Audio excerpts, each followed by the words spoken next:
marque d'articles d'habillement confectionnés sur place avec du lin, du batik et de l'indigo, du pain tissé. Son nom, Asiki. Asiki pour vous vêtir aux couleurs de chez nous. Asiki, c'est des vêtements et accessoires de mode pour hommes et femmes. Visitez notre showroom situé à Bégamin, à 200 mètres du carrefour Kossi en venant de l'ENEAM, ex-INE. Contact plus 229 91 24 26 26 plus 229 95 94 22 51. Asiki, révélateur d'identité.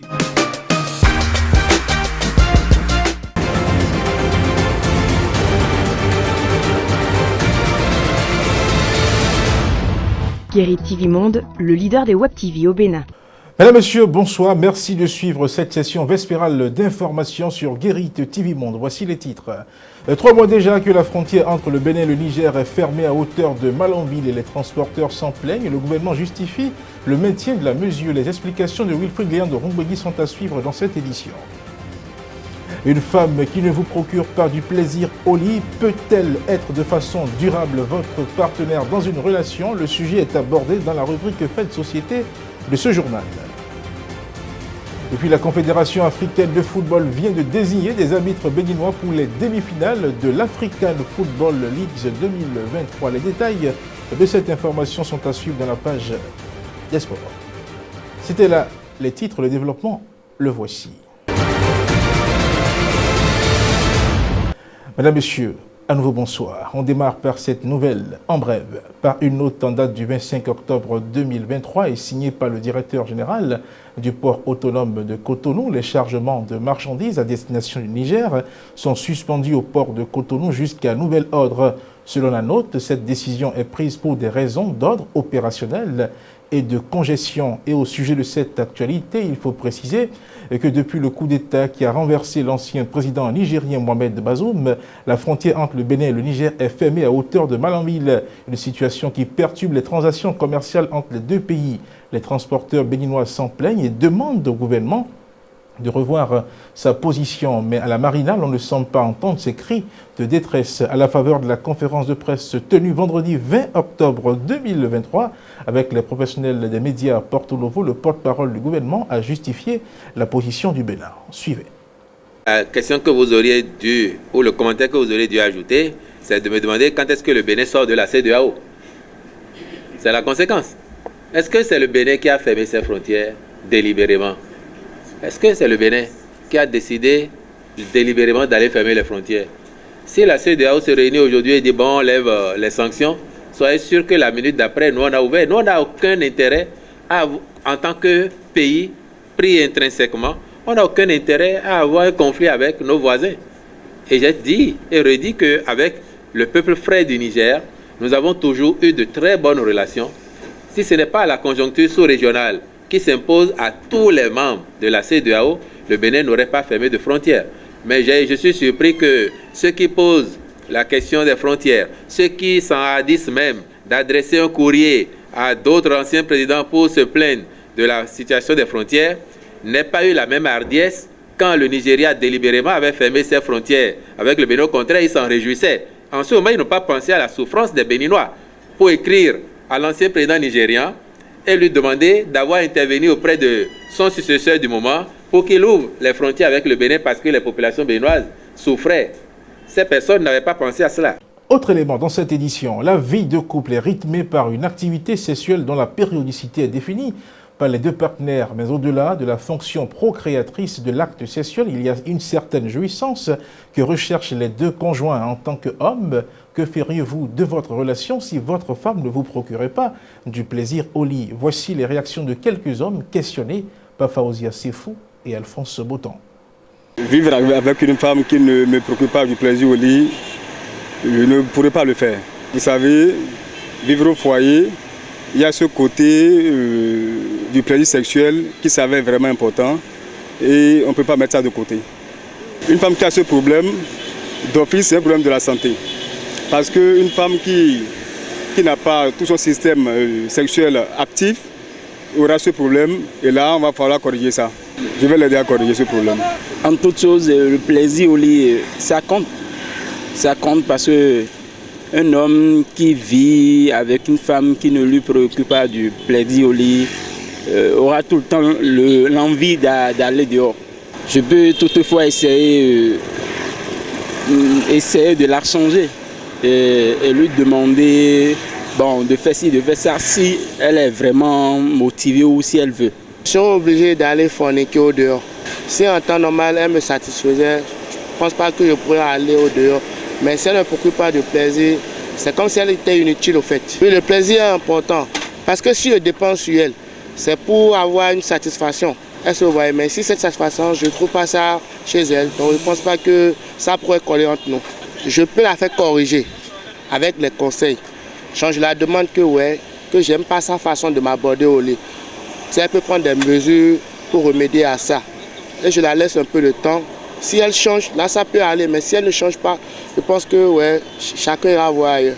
Mettons maintenant un pied dans l'interactualité. Au Mozambique, le parti Frelimo a remporté les élections municipales de 2023, résultat contesté par l'opposition, ce qui crée une vive tension dans le pays. Suivez également les informations sur la dégradation de l'état de santé de l'opposant sénégalais Ousmane Sonko dans la page Inter présentée par Evelyne Dosso. Au Mozambique, le parti Frelimo sort victorieux des élections municipales de 2023. La Commission nationale électorale a révélé jeudi 26 octobre 2023 les derniers résultats du scrutin. Il accorde au Frelimo 64 villes sur 65. Depuis 15 jours, le pays vit sous tension alors que l'opposition et la société civile dénoncent des fraudes massives.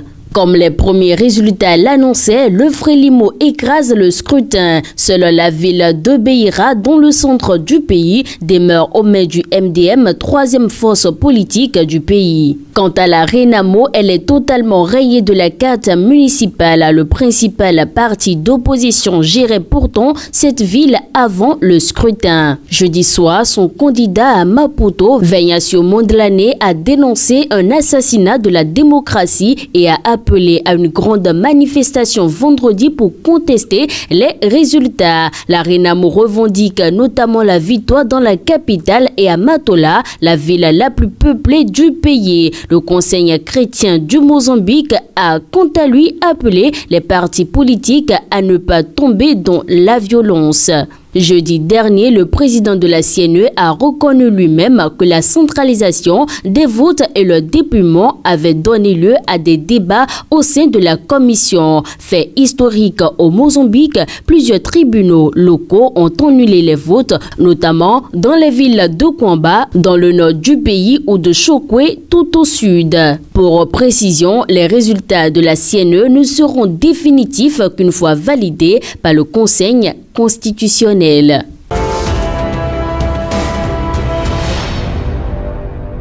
Au Sénégal, le feuilleton médical autour de la santé de l'opposant Ousmane Sonko se poursuit avec la diffusion le 26 octobre 2023 sur les réseaux sociaux d'une lettre du directeur de l'administration pénitentiaire à la ministre de la Justice qui alerte sur l'état de santé du leader du parti PASTEF. La réponse ne s'est pas faite attendre. Le procureur de la République annonce l'ouverture d'une enquête pour identifier l'origine de cette fuite. Violation des droits du détenu, mais aussi la protection des données à caractère personnel. Voilà les deux motifs retenus par le procureur de la République pour justifier l'ouverture d'une enquête visant à identifier les auteurs de cette fuite. Il faut dire que le courrier du directeur de l'administration pénitentiaire daté du mardi 24 octobre 2023 offre des détails assez alarmants sur l'état de santé de l'opposant numéro 1 du pays. Fièvre de 40 degrés avec vomissement et perte de connaissance ayant nécessité des soins de réanimation, détaille le directeur de l'administration pénitentiaire dans ce courrier adressé à Aïssata Tall Sall. Le colonel Abdoulaye Diagne explique aussi qu'Ousmane Sonko tient des propos délirants et incohérents et que son état de santé nécessite son maintien en service de réanimation. Depuis ce jeudi, ces détails n'ont cessé de circuler sur les réseaux sociaux et sont également dans toute la presse ce vendredi matin. Des informations qui soulèvent donc des questions juridiques alors que, depuis 2008, une loi punit la violation des données à caractère personnel. Mais elle soulève aussi des questions sur la communication politique. Depuis le 23 octobre 2023 et l'alerte lancée par les avocats d'Ousmane Sonko sur son état de santé, l'administration pénitentiaire était restée silencieuse face aux demandes des médias d'avoir un bulletin de santé officiel.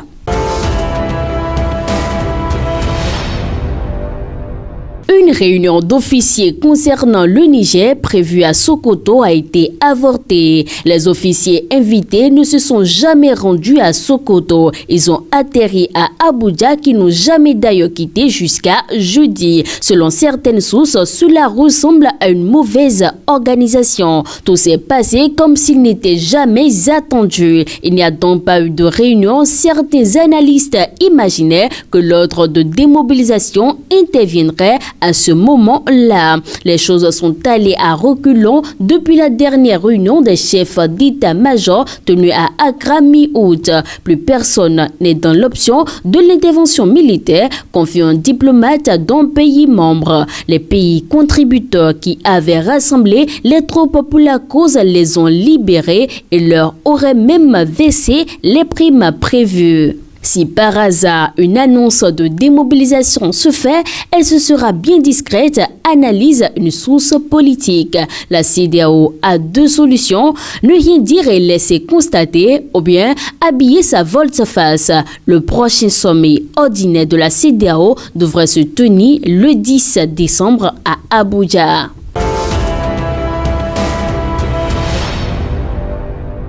Fin de l'audition des parties civiles dans le procès du massacre du 28 septembre 2009 en Guinée. Ce sont au total 106 victimes qui ont comparu devant ce tribunal criminel dirigé par Ibrahima Sori de Tonkoura. Pour l'organisation guinéenne de défense des droits de l'homme, c'est une étape importante qui vient d'être franchie. La fin de l'audition des victimes constitue pour nous une étape importante qui vient d'être franchie dans le jugement et surtout dans la recherche de la vérité dans cette affaire, car comme vous le savez, tous les accusés se sont inscrits dans une logique systématique de la négation des faits, explique Alcini Sall, porte-parole de l'OJDH. Tous les accusés ont été nommément reconnus par les victimes supposées. Le témoignage des victimes à la base a permis d'éclairer le tribunal sur beaucoup de choses. Et le fait aussi pour les victimes de témoigner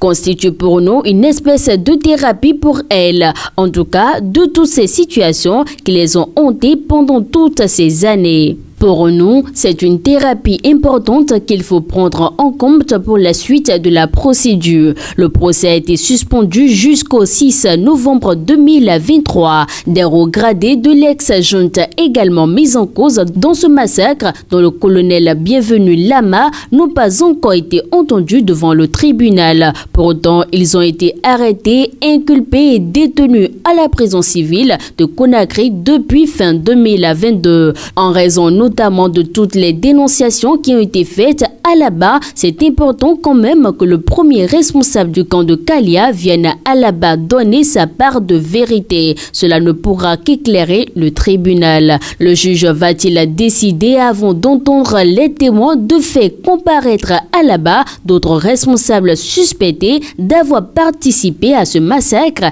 La question reste en suspens. Le sport à présent.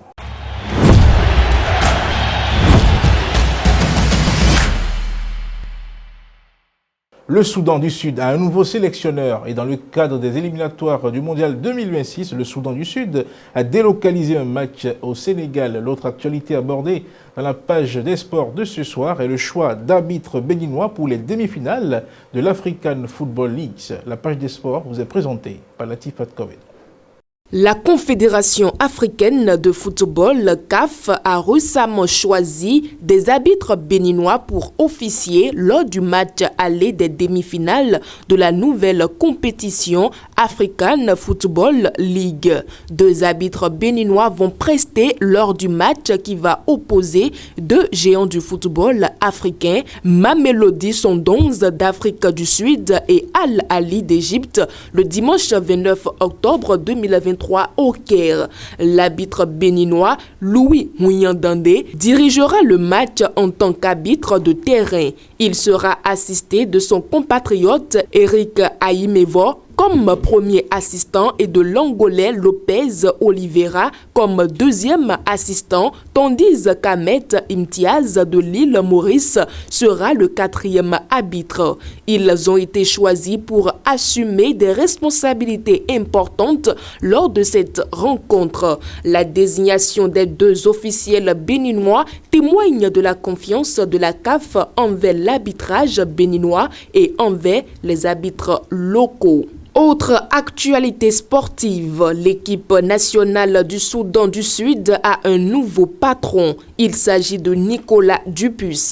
L'entraîneur français a été nommé pour prendre en main la sélection du Soudan du Sud. Nicolas Dupuis a déjà fait parler de lui en emmenant Madagascar en quart de finale de la CAN en Égypte en 2019. Un nouveau défi l'attend avec le Soudan du Sud. La nomination de Dupuis survient à un moment crucial pour l'équipe nationale du Soudan du Sud qui se prépare à affronter les Mourabitounes de la Mauritanie dans le cadre des éliminatoires de la Coupe du Monde 2026. Et nous restons toujours au Soudan du Sud, le pays qui s'est retrouvé dans une situation délicate car son stade n'était pas homologué par la FIFA. Cela signifiait qu'il devait trouver une alternative pour accueillir les Mourabitounes de la Mauritanie dans le cadre de la 2e journée des éliminatoires du Mondial 2026 en novembre 2023. La solution a été trouvée en choisissant le stade Abdoulaye Wade de Diamniadio à Dakar au Sénégal comme lieu de la rencontre. Ce stade offre les installations nécessaires pour accueillir ce match international. La rencontre aura lieu le 21 novembre 2023 à 16h GMT. L'arbitre de la rencontre sera Patrice Milazar, originaire de l'île Maurice. Il aura la responsabilité de diriger le match entre le Soudan du Sud et la Mauritanie. Mesdames, Messieurs, c'est la fin de ce journal. Merci de l'avoir suivi et que la chance accompagne vos efforts. Bonsoir, Chine.